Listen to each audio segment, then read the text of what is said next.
c'est parti, je vais donner mon avis sans spoil sur The Batman, de Matt Reeves, bien sûr, qui est un excellent réalisateur, que je suis depuis tout petit, depuis 2009, pour les anciens, des vrais. Un film qui est sorti en 2009, c'était Cloverfield, si je me trompe pas. Et après, Matt Reeves a sorti Planète des Singes 2, Planète des Singes 3, Suprématie, mais j'ai oublié comment le deuxième il s'appelle. Le troisième, c'est sûr, c'est Suprématie. J'ai oublié le deuxième, mais bon, c'est pas ça le problème. En tout cas, Matt Reeves, depuis ses débuts, oui, je le suis. Bien sûr, on va parler de The Batman.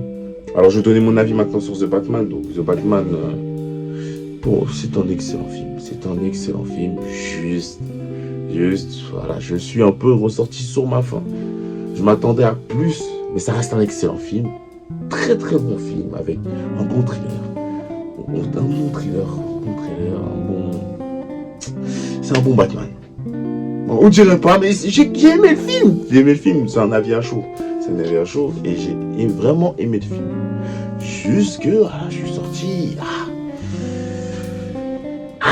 Voilà, je peux pas expliquer. Mais c'est pas pour autant que je dis que c'est un mauvais film. Et bien sûr, ce film-là, j'essaie pas de le comparer aux The Dark Knight.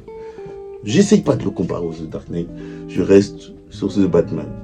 Mais à part ça, vraiment, ce film-là, je le trouve très bien écrit. La bande-son est énorme. Le scénario est énorme. Les plans, tout ce qui est plans, les scènes de combat, énormes. Les énigmes, parce qu'il y a des énigmes. Parce que les films, les méchants, c'est The Riddler. Enigma pour les intimes. Et le méchant est très bien réussi. C'est pas le seul méchant. Catwoman, rien à dire. Dans le film, vraiment, on suit ceux qui s'attendaient à ceux qui vont s'attendre à un Batman. Je ne vais pas spoiler, mais bon, ceux qui s'attendent à un Batman qui se fight contre des extraterrestres, non. C'est un Batman dans ses débuts, année 2. Le mec, il est sans spoiler, hein, mais bon, vous connaissez déjà la base, donc.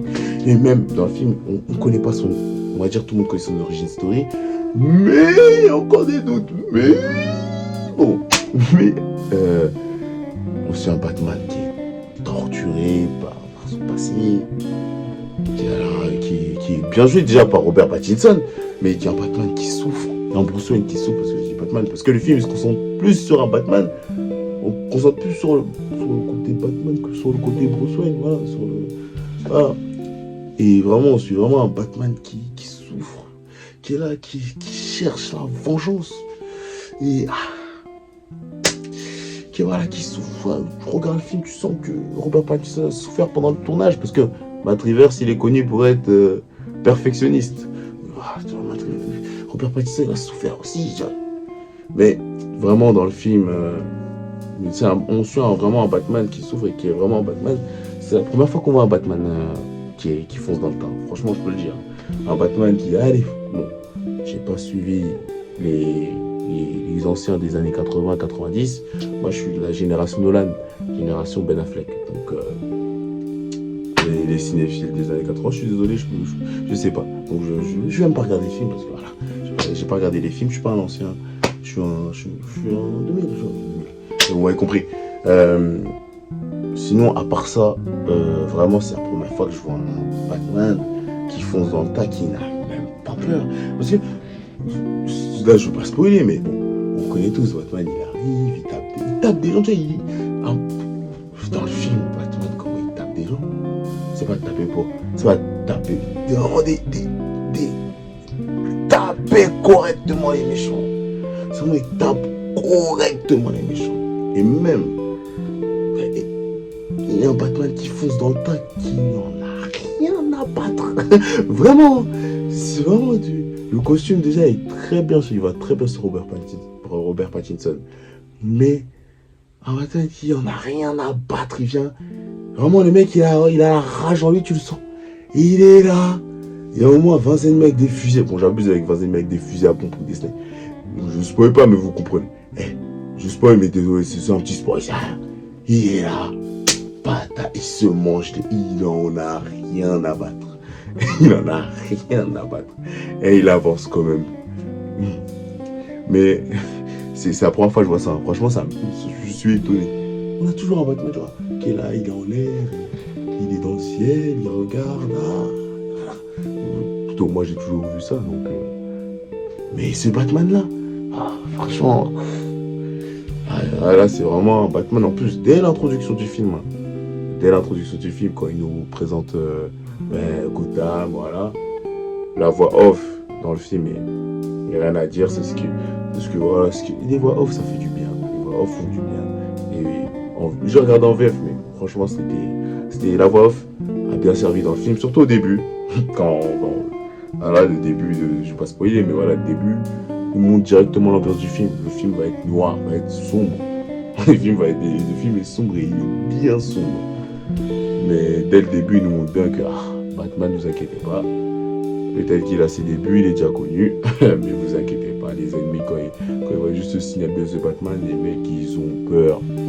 Ils ont peur parce que le gars, comme j'ai dit vraiment là, il tape correctement les ennemis. Il les tue, il les tape, il les tue pas, il les tape. Mais vous verrez si vous allez voir le film. Le film aussi, si on parle du méchant, The Riddler, qui est vraiment, on dirait qu'on regardait le Zodiac. Si je ne me trompe pas, on dirait que je regardais le film Zodiac à cause des énigmes de The Riddler. Et ça, c'est pas un spoil. Si vous ne connaissez pas l'énigme, je suis désolé, c'est bon. Mais c'est pas un spoil, donc il y a des énigmes. Et franchement, on dirait vraiment que je regardais le film Zodiac. Et même la tête de l'acteur qui joue The Riddler, je me souviens plus trop. On dirait vraiment, il a vraiment la tête d'un mec. Qui a vraiment la tête d'un mec, tu dis non, mais il a vraiment la criminelle. Tu vois, les criminels, les mecs, tu penses même pas que c'est eux là, que c'est les mecs, non, je fais avec mon sac, balafre, il a vraiment la tête d'un tueur, vraiment la tête des criminels là, ceux qui font les vrais criminels qui tuent pour tuer, mais qui sont très intelligents. Mais sinon, à part ça, The Riddler, et je sais pas sur les ventes, donc je veux pas dire. Mais il y a d'autres méchants qui font partie de Gotham. Donc, ceux qui ont regardé la série Gotham, je pense que vous allez aimer. Vous allez voir des agents Martinez pour les fans de Gotham, vous allez voir. Et vraiment, l'ambiance du film est vraiment. Si on revient sur l'ambiance du film est vraiment. Tu sens qu'il y a une pression dans le film. Déjà on est dans Gotham, tu sens qu'il y a une pression, tu sens que tout peut péter à tout moment. C'est bizarre. Et même, on en apprend beaucoup dans le film sur l'histoire de Gotham, l'histoire de certains personnages, donc je peux dire Catwoman, et inédit d'ailleurs, l'histoire de Catwoman inédit, je ne pensais même pas à ça. Surtout quand j'ai regardé la série Gotham, mais non, je pensais pas du tout à ça, mais le film a eu des rebondissements, le film m'a fait peur, et le film m'a fait très très peur. Le film allait oser quelque chose. Inédit, ils vont essayer de le faire. Dans la partie spoil, je vais le dire, plutôt dans la prochaine vidéo, ils ont osé, plutôt ils allaient faire quand même quelque chose. Et tiens, c'est du jamais vu. Alfred est là. Alfred il est présent, franchement, que dire. Et on voit pas beaucoup, mais quand même il sert beaucoup dans le film. Il raconte quelque chose. Comme les méchants. Les méchants ne sont pas là pour être là. Les méchants sont faits pour raconter quelque chose. D'ailleurs, le pingouin, le pingouin, il aime bien. J'aime bien. Le pingouin, ça va. On le voit, il a quelques scènes, quelques bonnes scènes. Et ouais, j'ai rien à dire sur le pingouin. Mais vraiment, le film, pour moi, il est très, très, très, très réussi. Très bien fait. Vraiment. Et la bande-son, même si je l'ai déjà dit, la bande-son. Mais c'est ça qu'il faut. C'est ça qu'il faut qu'on regarde un film. Tu regardes pas les scènes d'action, pas. C'est ça qu'il faut. Il y a la bande son qui suit derrière. La bonne bande son, parce que tu peux mettre ce que tu veux. Tant que la bande son est nulle, elle est nulle. La bande son, c'est ça. Si tu peux mettre une scène d'action de ouf et la bande son elle est pétée. Voilà. Mais quand les deux fusionnent, quand tu sens l'alchimie entre les deux, on peut qu'accepter. On peut que dire oui. Mais voilà. Le film est vraiment très très bon. Et vraiment, les méchants ne sont pas des méchants pour être méchants, même si au départ, on ne sait pas pourquoi il fait ça. Tu dis, oh, tu connais, il tue des...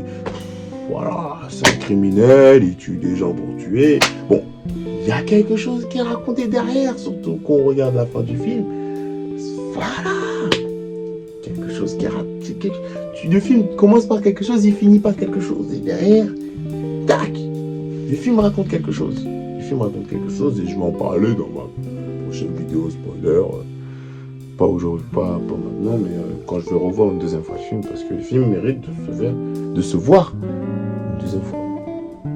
Mais à part ça, normalement j'ai parlé de tout, donc si je me trompe pas, non c'est bon, j'ai parlé de tout. J'ai parlé de tout, donc sur ce, je vous laisse partager la vidéo. Vous connaissez déjà la base, likez s'il vous plaît. Jetez-moi s'il vous plaît, jetez-moi. Mais oui. Sur ce, je vous laisse et bonne séance. Et je vous invite à mettre un commentaire, votre avis sur le film si vous l'avez vu, sans spoiler bien sûr. Donc merci d'avoir vu la vidéo et j'espère que je vous ai donné envie au moins d'aller voir la vidéo, le film The Batman, parce que The Batman c'est la vie quand même. Batman c'est la vie et c'est en forgeant qu'on devient forgeron. N'oubliez jamais.